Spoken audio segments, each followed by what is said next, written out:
ಇಡೀ ರಾಜ್ಯವನ್ನೇ ಬೆಚ್ಚಿ ಬೀಳಿಸಿದೆ medical mafia ಪ್ರಕರಣವನ್ನ ಸರ್ಕಾರ ಗಂಭೀರವಾಗಿ ಪರಿಗಣಿಸಿದೆ. ಎಸ್ಐಟಿಗೆ ತನಿಖೆಗೆ ಅಂತೇಳಿ ಸರ್ಕಾರ ವಹಿಸೋದಕ್ಕೆ ಎಲ್ಲ ತಯಾರಿಗಳು ಆಗಿದೆ.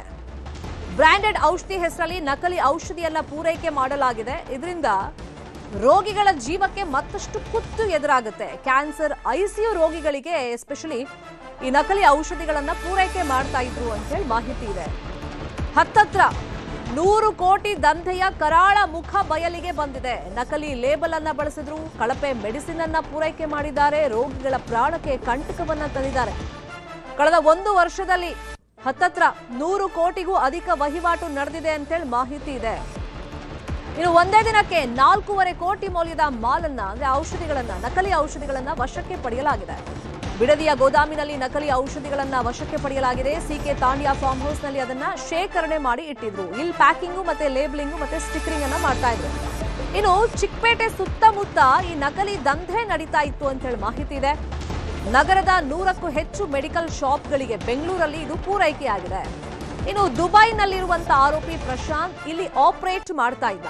ಕೆಲ ಉದ್ಯಮಿಗಳು ಕೂಡ ಈ ದಂಧೆಯಲ್ಲಿ ಪಾಲುದಾರರಾಗಿದ್ದಾರೆ. ಮೆಡಿಕಲ್ ಫೀಲ್ಡ್ ನ ಎಕ್ಸ್ಪರ್ಟ್ಸ್ ಗಳು ಕೂಡ ಇದರಲ್ಲಿ ಪಾಲ್ಗೊಂಡಿರುವಂತ ಶಂಕೆ ಇದೆ. ಕೆಲ ಖಾಸಗಿ ಆಸ್ಪತ್ರೆಯ ವೈದ್ಯರು ಪಾಲ್ಗೊಂಡಿರುವಂತಹ ಸಂಶಯ ಇರೋದ್ರಿಂದ ಈ ನಿಟ್ಟಿನಲ್ಲಿ ತನಿಖೆಯನ್ನ ಮಾಡಲಾಗ್ತಾ ಇದೆ. ಬೆಂಗಳೂರಿನ ಆಹಾರ ಇಲಾಖೆ ಅಧಿಕಾರಿಗಳು ಪೊಲೀಸರು ಜಂಟಿಯಾಗಿ ಈ ಬಗ್ಗೆ ತನಿಖೆಯನ್ನ ಮುಂದುವರೆಸಿದ್ದಾರೆ. ಕೆಲ ಶಾಪ್ಗಳ ಮಾಹಿತಿಯನ್ನ ಪೊಲೀಸರು ಕಲೆ ಹಾಕ್ತಾ ಇದ್ದಾರೆ. ಪ್ರಶಾಂತ್ ತೇಜಸ್ ಜೊತೆಗೆ ನಿಖರ ಸಂಪರ್ಕ ಹೊಂದಿರುವಂತಹ ಶಾಪ್ನ ಮಾಲೀಕರು ಯಾರು ಅವರನ್ನು ಫೈಂಡ್ ಔಟ್ ಮಾಡಲಾಗಿದೆ. ಇನ್ನು ಫಾರ್ಮ್ ಹೌಸ್ ನಲ್ಲಿ ನಕಲಿ ಔಷಧ ದಂಧೆ ಪ್ರಕರಣ ಸಂಬಂಧ ಬೆಂಗಳೂರು ದಕ್ಷಿಣ ಎಸ್ಪಿ ಶ್ರೀನಿವಾಸ್ ಗೌಡ ಅವರು ಪ್ರತಿಕ್ರಿಯೆ ಕೊಟ್ಟಿದ್ದಾರೆ. ನಮ್ಮ ಪ್ರತಿನಿಧಿ ವೆಂಕಟೇಶ್ ಎಸ್ಪಿ ಅವರನ್ನು ಮಾತನಾಡಿಸಿದ್ದಾರೆ, ನೋಡೋಣ. ಜೀವರಕ್ಷಕ ಔಷಧಿಗಳನ್ನ ನಕಲಿ ಮಾಡ್ತಿದ್ದಂತಹ ಜಾಲವನ್ನ ಪತ್ತೆ ಹಚ್ಚುವಲ್ಲಿ ಇವತ್ತು ಬೆಂಗಳೂರು ದಕ್ಷಿಣ ಜಿಲ್ಲೆಯ ಪೊಲೀಸರು ಯಶಸ್ವಿ ಆಗಿದ್ದಾರೆ. ಈಗ ಈ ಬಗ್ಗೆ ಮಾತನಾಡಲಿಕ್ಕೆ ಸ್ವತಃ ಬೆಂಗಳೂರು ದಕ್ಷಿಣ ಎಸ್ಪಿ ಆದಂತಹ ಶ್ರೀನಿವಾಸ್ ಗೌಡರು ನಮ್ಮ ಜೊತೆ ಇದ್ದಾರೆ. ಅವ್ರನ್ನ ಈ ಬಗ್ಗೆ ಮಾತನಾಡಿಸ್ತೀನಿ. ಸರ್, ಇವತ್ತು ಒಂದು ಒಳ್ಳೆ ಉತ್ತಮವಾದಂತಹ ಕಾರ್ಯಾಚರಣೆಯನ್ನ ಮಾಡಿದಿರಿ.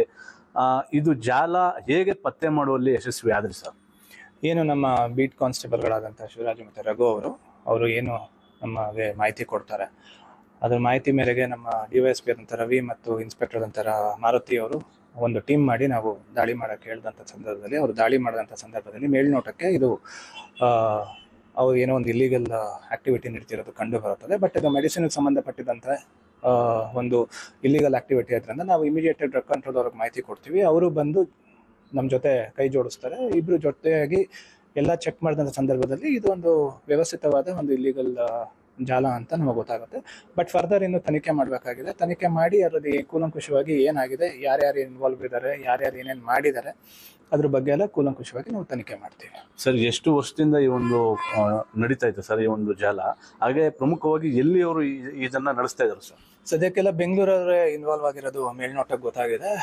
ಏನು ಸುಮಾರು 1.5 ವರ್ಷದಿಂದ ಮಾಡಿರುವಂತಹ ಸಾಧ್ಯತೆಗಳಿದೆ. ಬಟ್ ಎಕ್ಸಾಕ್ಟ್ಲಿ ಏನು ಅಂತ ಅವ್ರನ್ನೆಲ್ಲ ಆರೋಪಿಗಳನ್ನ ಪತ್ತೆ ಮಾಡಿ ಅರೆಸ್ಟ್ ಮಾಡಿದ ನಂತರದಲ್ಲಿ ನಮ್ಗೆ ಇನ್ನೂ ಕೂಲಂಕುಷವಾಗಿ ಅದ್ರ ಬಗ್ಗೆ ಮಾಹಿತಿ ಸಿಗುತ್ತೆ. ಇವಾಗ ಪ್ರಾಥಮಿಕ ತನಿಖೆಯಲ್ಲಿ ಏನೇನು ಗೊತ್ತಿದೆಯೋ ನಮಗೆ ಹೇಳಿದೀವಿ. ಸರ್, ಈಗ ಎಷ್ಟು ಕೋಟಿ ವೆಚ್ಚದ್ದು ನೀವು ಸೀಸ್ ಮಾಡಿದ್ರಿ ಸರ್ ಅಲ್ಲಿ ಆ ಸ್ಥಳದಲ್ಲಿ ಸರ್? ಸದ್ಯಕ್ಕೆ ಏನು ಡ್ರಗ್ ಕಂಟ್ರೋಲರ್ ಅವ್ರು ಮಾಹಿತಿ ಕೊಟ್ಟಿರೋ ಪ್ರಕಾರ ಸುಮಾರು 4.5 ಕೋಟಿಯಷ್ಟು ಏನು ಒಂದು ವಿದೇಶಿ ಕಂಪ್ನಿದು ಲೇಬ್ಲಿಂಗ್ ಹಾಕಿರುವಂಥದ್ದು ಸಿಕ್ಕಿದೆ. ಜೊತೆಗೆ ಇನ್ನು ಎಕ್ಸ್ಪೈರ್ ಆಗಿರೋಂಥದ್ದು ಸುಮಾರು 1 ಕೋಟಿಯಷ್ಟು ಚಿಲ್ಲರೆಯಷ್ಟು ಮೆಡಿಸಿನ್ಸ್ಗಳು ಸಿಕ್ಕಿದೆ. ಅದನ್ನ ಅವರು ತನಿಖೆ ಮಾಡಿ. ಈಗ ಪ್ರಮುಖವಾಗಿ ಅವ್ರೇನ್ ತಯಾರು ಮಾಡ್ತಾ ಇದ್ರು ನಕಲಿಯಾಗಿ, ಅದನ್ನ ಯಾವ ಒಂದು ಕಾಯಿಲೆಗೆ ಬಳಸುವಂತ ಔಷಧಿಗಳಾಗಿತ್ತು ಅಂತ ಮೇಲ್ನೋಟು ಗೊತ್ತಾಗಿದೆ ಸರ್? ಅದು ಹೈ ಎಂಡ್ ಆಂಟಿಬಯೋಟಿಕ್ ಅಂತ ಹೇಳಿದ್ದಾರೆ. ಅದನ್ನ ICUಗಳಲ್ಲಿ ಬಳಕೆ ಮಾಡ್ತಾರೆ ಅಥವಾ ಹಲವಾರು ಕಾರಣಗಳಿಗೆ ಬಳಕೆ ಮಾಡ್ಬೋದು. ಅದನ್ನ ಹೆಚ್ಚಿನ ಮಾಹಿತಿ ಡ್ರಗ್ ಕಂಟ್ರೋಲರ್ ಕೊಡ್ತಾರೆ. Thank you. ಇದಿಷ್ಟು ಶ್ರೀನಿವಾಸ್ ಗೌಡ್ರ ಮಾತು. AT ವೆಂಕಟೇಶ್ ಪ್ರಭು, ನ್ಯೂಸ್ 18 ಬೆಂಗಳೂರು ದಕ್ಷಿಣ. ಇದೇ ವಿಷಯವಾಗಿ ಇನ್ನಷ್ಟು ಡೀಟೇಲ್ ಆಗಿ ಇನ್ಫಾರ್ಮೇಶನ್ ಕೊಡ್ತಾ ಹೋಗೋದಕ್ಕೆ ನೇರ ಸಂಪರ್ಕದಲ್ಲಿ ಕನೆಕ್ಟ್ ಆಗಿದ್ದಾರೆ ನಮ್ಮ ರಿಪೋರ್ಟರ್ ವೆಂಕಟೇಶ್. ನಕಲಿ ಔಷಧ ಜಾಲವನ್ನ ಪತ್ತೆ ಹಚ್ಚಿದ್ದಾಯ್ತು. ಈಗ ಆ ಜಾಲದಿಂದ ಬೆಂಗಳೂರು ಸೇರಿದಂಗೆ ಎಲ್ಲೆಲ್ಲಿಗೆ ಮೆಡಿಸಿನ್ ಸಪ್ಲೈ ಆಗಿದೆ ಅದನ್ನ ಇಮಿಡಿಯೇಟ್ ಆಗಿ ಫೈಂಡ್ ಔಟ್ ಮಾಡುವಂತ ದೊಡ್ಡ ಜವಾಬ್ದಾರಿ ಇದೆ ರೋಗಿಗಳ ಪ್ರಾಣವನ್ನ ಉಳಿಸುವಂತ ನಿಟ್ಟಲ್ಲಿ. ಹಾಗಾಗಿ ಈ ಪ್ರೋಸೆಸ್ ಹೆಂಗ್ ನಡೀತಾ ಇದೆ?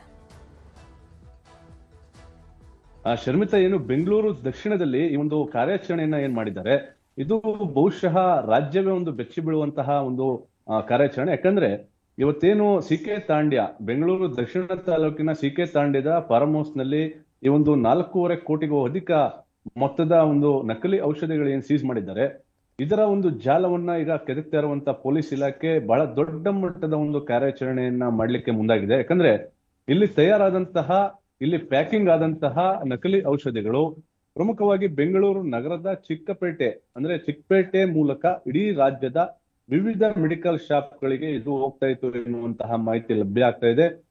ಜೊತೆಗೆ ಬೆಂಗಳೂರು ನಗರದ 100ಕ್ಕೂ ಹೆಚ್ಚು ಮೆಡಿಕಲ್ ಶಾಪ್ಗಳಲ್ಲಿ ಈ ಒಂದು ನಕಲಿ ಔಷಧಿಗಳು ಸರಬರಾಜಾಗ್ತಾ ಇತ್ತು ಎನ್ನುವಂಥದ್ದು ಕೂಡ ಇಲ್ಲಿ ಬಹಳ ವಿಶೇಷವಾಗಿ ಗಮನಾರ್ಹ. ಯಾಕಂದ್ರೆ ಜೊತೆಗೆ ಇಲ್ಲಿ ಖಾಸಗಿಯ ಕೆಲ ಆಸ್ಪತ್ರೆಯ ವೈದ್ಯರು ಕೂಡ ಇಲ್ಲಿ ಈ ಒಂದು ದಂಧೆಯಲ್ಲಿ ಭಾಗಿಯಾಗಿದ್ದಾರೆ. ಜೊತೆಗೆ ಮೆಡಿಕಲ್ ಎಕ್ಸ್ಪರ್ಟ್ಸ್ ಹಾಗೆ ಮೆಡಿಕಲ್ ರೆಪ್ರೆಸೆಂಟೇಟಿವ್ಸ್ ಯಾರು ಆ ಮೆಡಿಸಿನ್ ಫೀಲ್ಡ್ ನಲ್ಲಿ ಬಹಳ ಪರಿಣಿತಿಯನ್ನ ಹೊಂದಿದ್ದಾರೆ, ಅವರು ಕೂಡ ಈ ಒಂದು ದಂಧೆಯಲ್ಲಿ ಪಾಲುದಾರಿಕೆಯನ್ನ ಹೊಂದಿದ್ದಾರೆ ಎನ್ನುವಂತಹ ಮಾಹಿತಿ ಕೂಡ ಲಭ್ಯ ಆಗ್ತಾ ಇದೆ. ಮಾಹಿತಿಗಳ ಪ್ರಕಾರ ಇದು ಕಳೆದ 1.5 ವರ್ಷದಿಂದ ಈ ಒಂದು ದಂಧೆ ನಡೀತಾ ಇದೆ. ಒಂದೇ ದಿನಕ್ಕೆ 4.5 ಕೋಟಿಗೂ ಅಧಿಕ ಮೊತ್ತದ ಔಷಧಿಗಳು ನಕಲಿಯಾಗಿ ಇಲ್ಲಿ ಸಿಕ್ಕಿರ್ತಕ್ಕಂಥದ್ದು. ಮಾಹಿತಿಗಳ ಪ್ರಕಾರ ಇದು ಕಳೆದ 1.5 ವರ್ಷದಿಂದ ಸುಮಾರು 100 ಕೋಟಿಗೂ ಹೆಚ್ಚು ವಹಿವಾಟು ಈ ಒಂದು ದಂಧೆಯಲ್ಲಿ ನಡೆದಿದೆ ಎನ್ನುವಂಥದ್ದು ಇಲ್ಲಿ ಗಮನಾರ್ಹ. ಹಾಗಾಗಿ ಇದು ರಾಜ್ಯ ಪೊಲೀಸ್ ಇಲಾಖೆ ಹಾಗೆ ರಾಜ್ಯ ಸರ್ಕಾರ ಕೂಡ ಬಹಳ ಕಟ್ಟುನಿಟ್ಟಿನ ಕ್ರಮವನ್ನು ವಹಿಸ್ತಾ ಇದೆ. ಈಗಾಗಲೇ ಆರೋಗ್ಯ ಸಚಿವರಾದಂತಹ UT ಖಾದರ್ ಅವರು ಸುದ್ದಿಗೋಷ್ಠಿಯನ್ನ ಮಾಡಿದ್ರು. ಜೊತೆಗೆ ಇವತ್ತು ಈ ಒಂದು ಪ್ರಕರಣವನ್ನ SITಗೆ ವಹಿಸುವಂತಹ ಸಾಧ್ಯತೆ ಕೂಡ ಇರುವಂತದ್ದು. ಯಾಕಂದ್ರೆ ಇದು ಬಹಳ ದೊಡ್ಡ ಮಟ್ಟದ ಪ್ರಕರಣ ಆಗಿರ್ತಕ್ಕಂತಹ ಹಿನ್ನೆಲೆ SITಗೆ ವಹಿಸುವ ಮೂಲಕ ಈ ಒಂದು ಕಾರ್ಯಾಚರಣೆಯನ್ನ ರಾಜ್ಯಾದ್ಯಂತ ಇದು ಎಲ್ಲೆಲ್ಲಿ ಸರಬರಾಜು ಆಗ್ತಾ ಇತ್ತು, ಜೊತೆಗೆ ಯಾವ ಮೆಡಿಕಲ್ ಶಾಪ್ಗಳಿಗೆ ಹೋಗ್ತಾ ಇತ್ತು, ಇದರಲ್ಲಿ ಯಾರೆಲ್ಲ ಪಾಲುದಾರಿಕೆಯನ್ನ ಹೊಂದಿದ್ದಾರೆ, ಎಲ್ಲದರ ಬಗ್ಗೆ ತನಿಖೆಯನ್ನ ಮಾಡ್ಲಿಕ್ಕೆ ರಾಜ್ಯ ಸರ್ಕಾರ ಮುಂದಾಗಿದೆ. ಶರ್ಮಿತಾ, ಫೈನ್. ಈಗ ಪೊಲೀಸರು ಮತ್ತೆ ಅಧಿಕಾರಿಗಳ ನೇತೃತ್ವದಲ್ಲಿ ಅಲ್ಲಿ ತನಿಖೆ ಯಾವ ತರ ಸಾಗ್ತಾ ಇದೆ? ಒಂದು, ಈ ಜಾಲದಲ್ಲಿ ಕೆಲವು ಪ್ರಭಾವಿಗಳು ಇನ್ವಾಲ್ವ್ ಆಗಿದ್ದಾರೆ, ಡಾಕ್ಟರ್ಸ್ಗಳು ಇನ್ವಾಲ್ವ್ ಆಗಿದ್ದಾರೆ ಅಂತೆಲ್ಲ ಸುದ್ದಿ ಇರೋದ್ರಿಂದ, ಸೊ ಹಂಗಾಗಿ ಇದೊಂದು ಹೈ ಪ್ರೊಫೈಲ್ ಕೇಸ್ ಅಂತೂ ಹೌದು. ಹಾಗಾಗಿ ಆ ನಿಟ್ಟಲ್ಲಿ ತನಿಖೆ ಯಾವ ತರ ಸಾಗ್ತಾ ಇದೆ ಅವ್ರನ್ನ ಪತ್ತೆ ಹಚ್ಚುವಂತ ನಿಟ್ಟಲ್ಲಿ? ಖಂಡಿತ ಶರ್ಮಿತಾ, ಇದು ಹೈ ಪ್ರೊಫೈಲ್ ಕೇಸ್ ಆಗಿರೋದ್ರಿಂದ ಏನು ಕಳೆದ ದಿನ UT ಖಾದರ್ ಅವರು ಸುದ್ದಿಗೋಷ್ಠಿಯನ್ನ ಮಾಡಿ ಪ್ರಾಥಮಿಕವಾಗಿ ಯಾವೆಲ್ಲ ತನಿಖೆ ಆಗಿದೆ ಎನ್ನುವಂತ ಮಾಹಿತಿಯನ್ನ ಬೆಂಗಳೂರು ದಕ್ಷಿಣ ಜಿಲ್ಲಾ ಪೊಲೀಸರಿಂದ ಮಾಹಿತಿಯನ್ನ ಪಡೆದಿದ್ರು. ಜೊತೆಗೆ ಇದು ರಾಜ್ಯವ್ಯಾಪಿ ವ್ಯಾಪಿಸಿರುವಂತಹ ಶಂಕೆ ಇರುವಂತದ್ದು. ಜೊತೆಗೆ ಈ ನಕಲಿ ಔಷಧಿಗಳ ಸಾಮಗ್ರಿಗಳನ್ನ ಇವರು ತೆಲಂಗಾಣ ಹಾಗೂ ಹಿಮಾಚಲ ಪ್ರದೇಶದಿಂದ ಆಮದನ್ನ ಮಾಡ್ಕೊಳ್ತಾ ಇದ್ರು ಎನ್ನುವಂತಹ ಮಾಹಿತಿ ಕೂಡ ಲಭ್ಯ ಆಗಿದೆ. ಹಾಗಾಗಿ ಜೊತೆಗೆ ಇದು ಬೆಂಗಳೂರು ನಗರದ ಪ್ರಮುಖವಾಗಿ 100 ಮೆಡಿಕಲ್ ಶಾಪ್ಗಳಿಗೆ ಇದು ಸರಬರಾಜು ಆಗ್ತಾ ಇತ್ತು ಎನ್ನುವಂಥದ್ದು ಇಲ್ಲಿ ಆತಂಕದ ವಿಚಾರ. ಬಹಳ ಪ್ರಮುಖವಾಗಿ ಕ್ಯಾನ್ಸರ್ ರೋಗಿಗಳು ಹಾಗೆ ICUನಲ್ಲಿ ಯಾರು ಚಿಕಿತ್ಸೆಯನ್ನು ಪಡಿತಾರೆ ಅಂತವರಿಗೆ ಕೊಡ್ಲಾಗ್ತಾ ಇದ್ದಂತಹ ಔಷಧಿಗಳನ್ನು ನಕಲು ಮಾಡ್ತಾ ಇದ್ರು ಎನ್ನುವಂಥದ್ದು ಇಲ್ಲಿ ಒಂದು ಪ್ರಾಥಮಿಕವಾಗಿ ತಿಳಿದು ಬಂದಿರತಕ್ಕಂಥದ್ದು. ಏನು ಆಹಾರ ಇಲಾಖೆಯ ಆಯುಕ್ತರಾದಂತಹ ಶ್ರೀನಿವಾಸ್ ಅವರು ದಾಳಿಯನ್ನ ಮಾಡಿದಂತ ಸಂದರ್ಭದಲ್ಲಿ ಅವರು ಜಪ್ತಿ ಮಾಡಿರುವಂತಹ ಎಲ್ಲ ಔಷಧಿಗಳ ಬಾಟಲ್ಗಳಾಗಿರ್ಬೋದು ಅವೆಲ್ಲವೂ ಕೂಡ ಕ್ಯಾನ್ಸರ್ ರೋಗಕ್ಕೆ ಸಂಬಂಧಪಟ್ಟಂತ ಆಗಿದೆ. ಹಾಗಾಗಿ ಎಲ್ಲೋ ಒಂದು ಕಡೆ ಇದು ಕರ್ನಾಟಕ ಸೇರಿದಂತೆ ಹೊರ ರಾಜ್ಯಕ್ಕೂ ಕೂಡ ಇಲ್ಲಿಂದ ರಫ್ತಾಗ್ತಾ ಇತ್ತಾ, ಆಮದಾಗ್ತಾ ಇತ್ತಾ ಆ ಒಂದು ವಸ್ತುಗಳು ಎನ್ನುವಂಥದ್ದು ಕೂಡ ಇಲ್ಲಿ ಶಂಕೆ. ಹಾಗಾಗಿ ರಾಜ್ಯ ಸರ್ಕಾರ ಇದನ್ನ ಬಹಳ ಗಂಭೀರವಾಗಿ ಪರಿಗಣಿಸಿದೆ.